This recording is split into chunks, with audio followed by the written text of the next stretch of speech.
పక్కపొట్టి శత్రువులు పెట్టుకొని ఇన్నేళ్ళు భయంగా బతికే కంటే వాళ్ళు లేపేసడో మనం లేచిపోవడం ఏదో ఒకటి కావాలి అని చెప్పేసి అయితే చాలామంది భారతీయులు కమెంట్లు చేస్తున్నారు. అయితే ఎమర్జెన్సీ సర్వీసుల సెలవులు మొత్తం రద్దు చేసేసింది రాష్ట్ర ప్రభుత్వం. ఆపరేషన్ సింధూర్లో భాగంగా అత్యవసర సర్వీస్ విభాగాల్లో సేవలు అందించే ఉద్యోగుల సెలవులు రద్దు చేస్తున్నట్లు సీఎం రేవంత్ రెడ్డి అయితే ప్రకటించారు. ఉద్యోగులు అందుబాటులో ఉండాలన్నారు. మంత్రులు అధికారులు అందుబాటులో ఉండాలని, విదేశీ పర్యటనలు రద్దు చేసుకోవాలని అన్నారు. రాష్ట్రంలో ఎక్కడ కూడా అవాంఛనీయ సంఘటనలు జరగకుండా కట్టుదిట్టమైన భద్రతా చర్యలు చేపట్టాలన్నారు.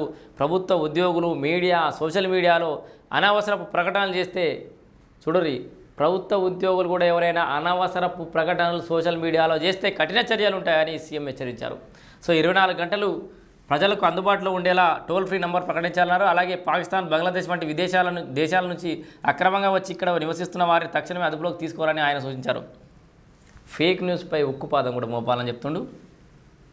కమాండ్ కంట్రోల్ సెంటర్లో సమాచార వ్యవస్థను ఏర్పాటు చేసుకోవాలని సీఎం సూచించారు. శాంతి భద్రతలకు భంగం కలిగించేలా వారిపై కఠినంగా చర్యలు వ్యవహరించాలన్నారు. బ్లడ్ బ్యాంకులో రక్తం నిల్వలు, అత్యవసర మెడిసిన్ సిద్ధం చేసుకోవాలని, ప్రైవేట్ ఆసుపత్రుల్లో బెడ్ల అందుబాటులో ఎప్పటికప్పుడు సమాచారం తీసుకోవాలన్నారు.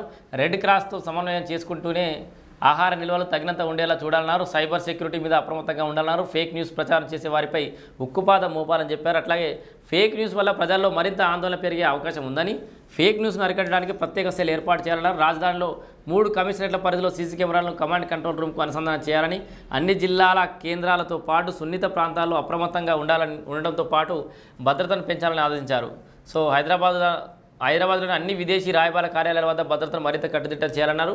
ఐటీ సంస్థల దగ్గర భద్రతను పెంచాలని, సిటీలో పోలీసులు అప్రమత్తంగా ఉండాలన్నారు. సీసీటీవీ నిఘా పెంచాలి.